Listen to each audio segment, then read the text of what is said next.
నల్ల బంగారం నిక్షేపాల వెలికితీతే సింగరేణి కార్మికుల లక్ష్యం. దేశానికి ప్రగతి వెలుగులు నింపే చీకటి సూర్యులు వీళ్ళు. సింగరేణిలో ఉద్యోగం అంటే ఫుల్ క్రేజ్. అంతేకాదు ఆ పని పురుషులు మాత్రమే చేయగలరు అన్న మాట ఇప్పటి వరకు వింటున్నాం. అయితే ఇప్పటి నుంచి మరో లెక్క అంటున్నారు మహిళా మణులు. నల్ల బంగారం వెలికితీతలో నారీమణులు కూడా మేము సైతం అంటున్నారు. దేశానికి ప్రగతి వెలుగులు నింపడంలో పోటీలు పడుతున్నారు. బొగ్గు ఉత్పత్తిలో స్త్రీ శక్తిని చాటు చెబుతున్నారు. సింగరేణి ప్రయాణం 135 ఏళ్లు పూర్తి చేసుకుంటున్న సందర్భంగా సింగరేణి చీకటి సూర్యులపై TV9 ఎక్స్క్లూజివ్ రిపోర్ట్.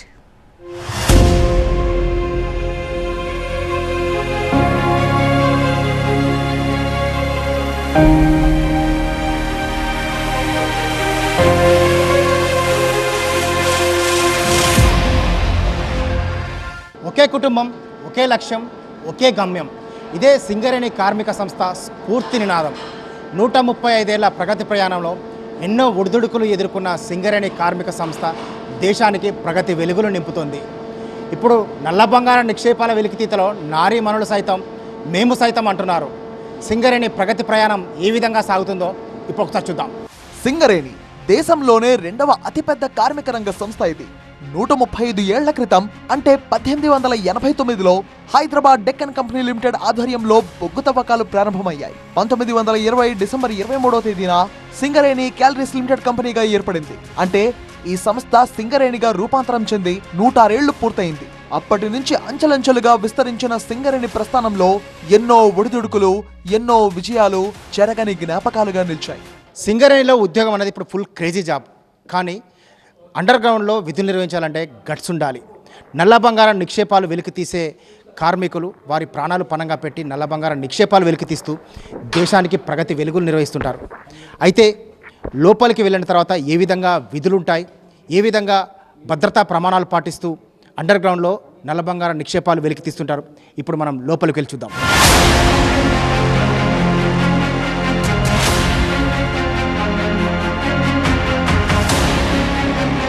తెలంగాణలోని ఉమ్మడి ఖమ్మం, వరంగల్, కరీంనగర్, ఆదిలాబాద్ జిల్లాల పరిధిలో ఈ సింగరేణి విస్తరించి ఉంది.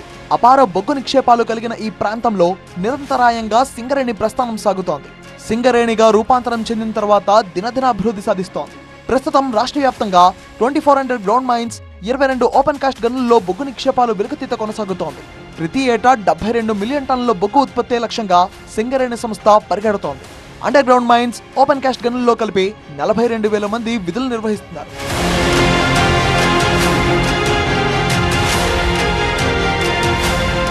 చీకటి గుహల్లాంటి భూగర్భ గనుల్లో బొగ్గు నిక్షేపాలను వెలికితీయడం అంత ఈజీ కాదు. గనిలోకి దిగాలంటే ఎన్నో గట్స్ ఉండాలి. రోప్వే ద్వారా ప్రాణాలు అరచేతిలో పెట్టుకుని భూమి పొరల్లోకి ప్రయాణం సాగించాలి.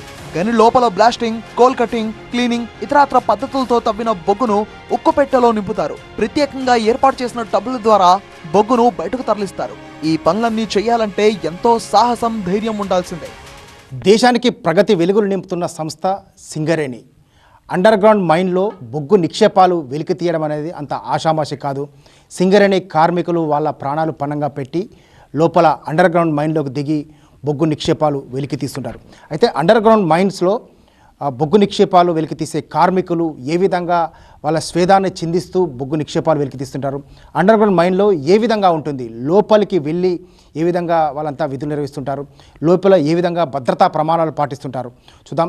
ఈ సింగరేణిలో ఉద్యోగానికి మహిళలు పనికిరారని ఒకప్పుడు భావించేవాళ్ళు. గతంలో మహిళలను ఉద్యోగంలోకి తీసుకున్న పరిస్థితులు కూడా లేవు. కానీ ఇప్పుడు పరిస్థితి వేరు. అన్ని రంగాల్లో అడుగు పెడుతున్న మహిళలు సింగరేణి బొగ్గు ఉత్పత్తిలోనూ మేము సైతం అంటున్నారు. నేను పీజీ చేశాను, కానీ ఇక్కడ చదువుతో సంబంధం ఏం లేదు. మన టాలెంట్ మనం ప్రూవ్ చేసుకోవాల్సిందే. దేంట్లోనైనా చదువుతోని చాలా తక్కువ, టాలెంట్తోనే ఎక్కువ అన్నదైతే ఈ సింగరేణిలో మనకి ప్రూవ్ అయిపోతుంది. వారసత్వ ఉద్యోగాల ద్వారా ఇప్పటికే వివిధ విభాగాల్లో మహిళలు ఉన్నత చదువులు చదువుకున్న యువతులను రిక్రూట్ చేసింది సింగరేణి సంస్థ. వారు మగవారితో ధీటుగా పనులు చేస్తున్నారు. ఆడవాళ్ళకి సింగరేణిలో జాబ్స్ అవకాశం లేదు కాబట్టి ఉండేది. ఇప్పుడు ఓన్లీ మగవాళ్ళు మాత్రమే చేయాలనే రూల్స్ ఉండేవి. కానీ ఇప్పుడు మాకు సింగరేణి సంస్థ, సింగరేణి యజమాని ఆడవాళ్ళకు కూడా ఈ వారసత్వ జాబులు రావడం వల్ల మేము కూడా ఇందులో వర్క్ చేసే అవకాశం కలిగింది. ఇప్పుడు నేను కార్పెంటర్గా చేస్తున్నాను.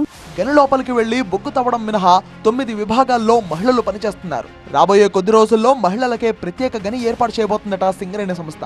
గని లోపలికి కూడా వెళ్లి నల్ల బంగారం వెలికి తీయడానికి తాము వెనకాడమని గర్వంగా చెప్తున్నారు. మీరంతా ఎప్పుడు రిక్రూట్మెంట్ అయ్యారు? సింగరేణిలో మీరంతా ఏం విధులు నిర్వహిస్తున్నారు? అమ్మాయిలు చేసేదైతే ఇప్పటి వరకు అయితే మా మైండ్లో అయితే మేము ఒక 9 రకాల వర్క్స్ అయితే అందరము సర్ఫేస్లో చేస్తున్నాం. ఇప్పటి వరకు అయితే లోపలికి అయితే వెళ్ళలేదు. ఇక వెళ్ళే అవకాశం వచ్చింది అని అంటే ఇక వచ్చారు కదా చాలామంది అమ్మాయిలు, ఇక వాళ్ళ తర్వాత అమ్మ మీరేం చదువుకున్నారు? ఎందుకు సింగరేణి ఉద్యోగంలోకి రావాలనిపించింది? నేను ఫార్మసీ కంప్లీట్ చేశాను. ఇంతకుముందు ఫార్మసిస్ట్గా చేశాను. ఇప్పుడు డిపెండెంట్ వారసత్వ జాబ్స్ ఇప్పుడు ఇస్తున్నారు కాబట్టి ఒకప్పుడు మగవాళ్ళే చేసేవాళ్ళు. ఇప్పుడు మాకు కూడా ఈ అవకాశము కల్పించారు. అందుకోసమని సింగరేణి యాజమాన్యాన్ని కృతజ్ఞతగా తెలుపుతున్నాను. ఏం జాబ్ చేస్తారు మీరు? ఇలా మీతో పాటు మిగతా వాళ్ళు ఏమేం జాబ్ చేస్తారు? మేము కార్పెంటర్గా చేస్తున్నాము. నేను కార్పెంటర్ హెల్పర్గా చేస్తున్నాను. ఇది మహిళలు ఒక్కొక్కరు ఒక్కొక్క విభాగంలో, అంటే మొత్తం ఇప్పుడు 9 విభాగాలలో మహిళలు డిపెండెంట్ ద్వారా ఉద్యోగాలు సాధించిన వాళ్ళంతా, ఉన్నత చదువులు చదివిన వాళ్ళు కూడా చాలామంది ఉన్నారు. వాళ్ళంతా వివిధ విభాగాల్లో రాణిస్తూ సింగరేణిని ప్రగతి పదంలో నడుపుతున్నారు. సింగరేణి సంస్థలో ఉద్యోగాలు సాధించడం ఒక గర్వంగా భావిస్తూ వారంతా కూడా జై సింగరేణి అంటున్నారు. కెమెరా పర్సన్ మునాతో పెద్ద TV9 వరంగల్. ఉత్పత్తి కంటే కార్మికుల భద్రతే ముఖ్యమంటోంది సింగరేణి యాజమాన్యం. అందుకే ఒకే కుటుంబం, ఒకే లక్ష్యం, ఒకే గమ్యం అనే స్ఫూర్తి నినాదంతో పనిచేస్తోంది. సుమారు 42,000 మంది ఉద్యోగులతో దేశంలోనే 2వ అతిపెద్ద కార్మిక రంగ సంస్థగా విస్తరించింది సింగరేణి. అభివృద్ధిలో ఏటేటా అన్ని మైనింగ్ సంస్థల కంటే మెరుగైన అభివృద్ధిని సాధిస్తూ ఇతర ప్రభుత్వ రంగ సంస్థలకు మార్గదర్శకంగా నిలిచింది. ఆసియాలోనే అత్యంత నమ్మకమైన కంపెనీగా సింగరేణికి ప్రత్యేక గుర్తింపుతో పాటు అవార్డులు కూడా సాధించింది.